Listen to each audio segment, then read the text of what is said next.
Hey everybody, welcome to the video surprise of the day. Today's video surprise is selling your car without buying a new one. Before you get started, please remember to hit the subscribe button, the bell icon when you be notified new videos, and I really appreciate that thumbs up. Thank you very much in advance. Do some homework first. I think the first thing you probably want to do is actually jump on a site like KBB, Kelly Blue Book, and get an idea how much your value your car is. There's no written script that definitely that say that you have to sell your car and need to buy another one. I could sell your car, you don't need to buy another one. And you can sell your car without paying it off as well too. So you can sell your car via a lease as well too. But with the lease part, you do want to check with the financial institution you're using for the lease. And that's probably very possible. If they have a provision in there, then that's a different story, right? So do check with your leasing company if you have a lease. But for any car that you purchase, you actually could sell it. And for the lease, you can actually buy your lease and own the car, or you can trade in your car in a way, or sell it to dealer or whatever, right? So I'm gonna give you an example over here, and I'll talk a little bit more in depth. All right, so you're on kbb.com, click on my car value, and just say Kelly Blue Book values, okay? And we're just gonna pick a 2018 Acura, let's say MDX, right? And let's just say the mileage is going to be 36,000 miles, okay? So simple as that. Then I'm just saying we have a technology package, right? That's what most people go for. I'm just going to price with standard options because it's an example, but in reality, you probably want to use this option over here to specify all the options you have. So in most cases, either it's going to be good or very good condition. Very few cars are excellent, by the way, and you don't want to, if you have a fair one, you do select the fair one, but I'm just going to use very good in this case, all right? Well maintained, no major problems, maybe a ding here and there. So let's run this thing, okay?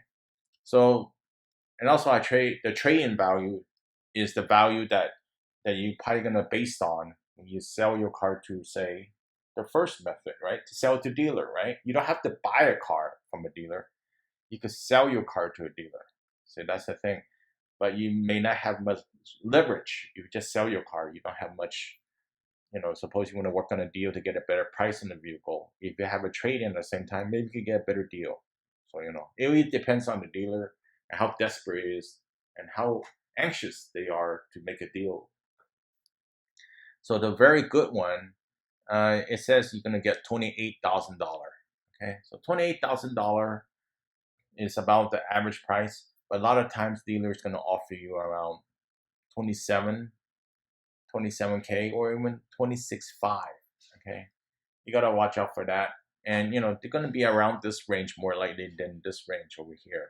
So that's something that you want to take note. If you sell to dealer, which is the number one method, and clean your hands almost immediately.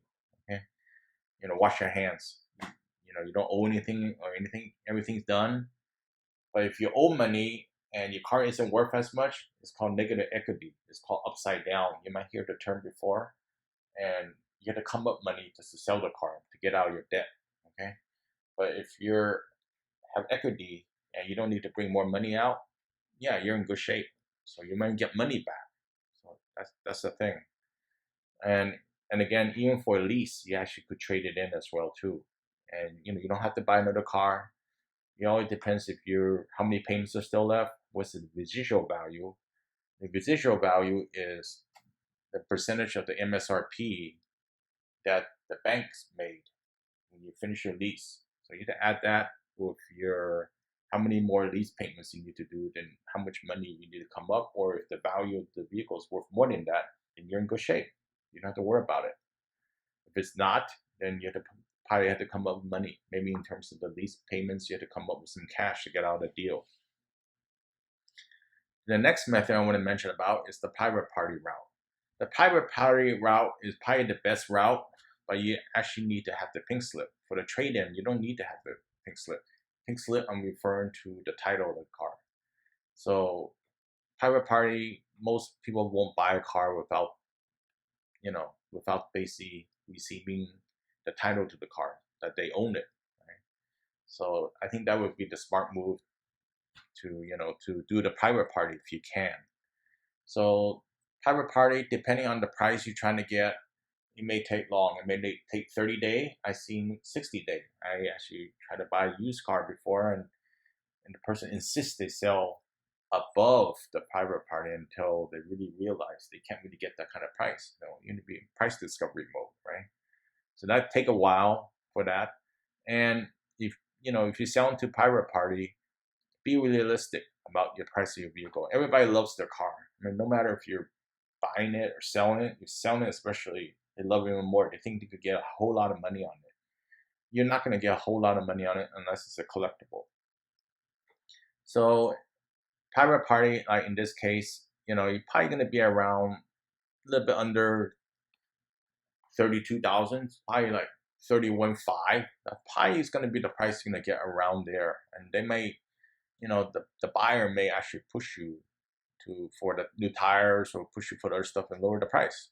So but still, even at this price, it's still more than that you're gonna get for a trade-in as well too. So had to do some work, meet strangers and stuff like that. 28,000, right? Well, suppose you got 28,000, and this one you're gonna get 31,000, just for example, right? You're gonna gain like 3,000 more. So definitely that's the best route to take. You be patient. You're gonna meet strangers.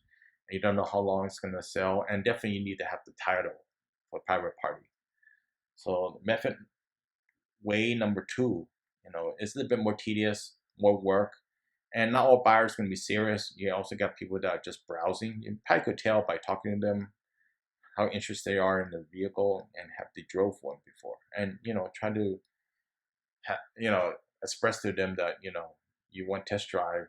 Yeah, if you're serious. But if you're not serious, you can move on to the next customer. So another site I want to mention about, all right, just to reinforce what you're looking for, the price is this NADAguides.com. I think it used to be called North American Auto Association. I think it got sold to JD Power, right? And even KBB got sold. So it's not like it used to be, but it gives you an idea of the price, right? How much you're gonna get. That's the main thing. Have a baseline to start out with. Maybe it's not the right exact baseline. At least there's something to start out with. So of course there are a lot of new 2019s and 18s unsold because of the things going on right now. We're gonna pick a 18 used in this case, and we're gonna pick an SUV, of course the MDX in our example. And we're going to pick a technology two-wheel drive, for example. And I'm just going to pick the zip code as default over here. And it's going to do 36,000 miles as well. And price of standard equipment, just like the other one. And you probably will notice the price is different. How is that? So all these are just like they have their own algorithm, and they come up with different answers in a way. And this one, the average trade-in is 28.8, right? A rough trade-in, it means least work, is 26.5. So this one I think is going to be closer more to 29K, So that, to get all this is an idea, a range that you can actually based on. I wouldn't really trust this thing 100%, any of this stuff, right? So, and it just to give you an idea how much your car is really worth. Of course, you're gonna say, I'm gonna ask for the X number, then you may not get it. Keep that in mind. And this is the retail price, how much they sell at, by the way. Don't get confused. So other places you could gauge your price of the vehicle is at Edmundscom. And Edmundscom is a very good site, by the way. It has a lot of information. A lot of people don't know about that, but I did some videos on Edmunds.com, and there's some really great section on leasing, and you actually could sell your car through Edmunds.com through a third party. You can appraise your car to sell it as well, and pretty much they integrate with the dealers and such. So that's something that I'm going to throw out if you're looking for a particular vehicle. And if you sell in private party, just to reiterate, probably Craigslist is the one to go for. I mean, most people look at Craigslist. They also look at Auto Trader, of course, but more people look at Craigslist than Auto Trader. For me, in my area, people look at Craigslist a lot to buy used cars. And you actually want to use the owner tab, not the dealer tab, you know, because basically you are selling, you want to compare against other owners. Dealers always going to have a higher price. You're not going to be able to sell at the dealer price. Keep that in mind. Dealers may do some work on the vehicle. They may fix a tire. They may change tires. They may fix some mechanical issues or safety issues. You know, individuals, owners probably will do the minimum amount possible because they're going to sell the car, right? They don't care if something, the wipers need to be changed or something like that. They're not going to do it. The dealer may do it, so that's something that I want to mention as well too. All right, so other websites that I found very helpful in purchasing car is cargurus.com. You actually could sell on cargurus.com, but I think why pay the money, sell on Craigslist. So that's something that I do want to mention. Okay, method number 3, way number 3, I guess, to sell a car is actually bringing the CarMax. CarMax always pay more, and a lot of times they pay more than the dealer. So in order to get closer to the medium, like this example over here, for the trade-in price, if you sell the CarMax, for example, you might want to get closer to 28, for example, right? You may want to get more than this. Maybe it's 27.2, right? Yeah, maybe not be a whole lot of money, but CarMax actually buys a lot of the cars. CarMax, for the most part, is still a used car shop, even though they do own a few Toyota dealers as well too. CarMax will buy your car. So all the cars they buy, and the cars that are good for CarMax, they put on the lot. The ones that are not so good or can't sell, they actually auction it off too. There's a CarMax auction as well too. So if your dealer wants to buy cars, you can buy it from CarMax as well too. So,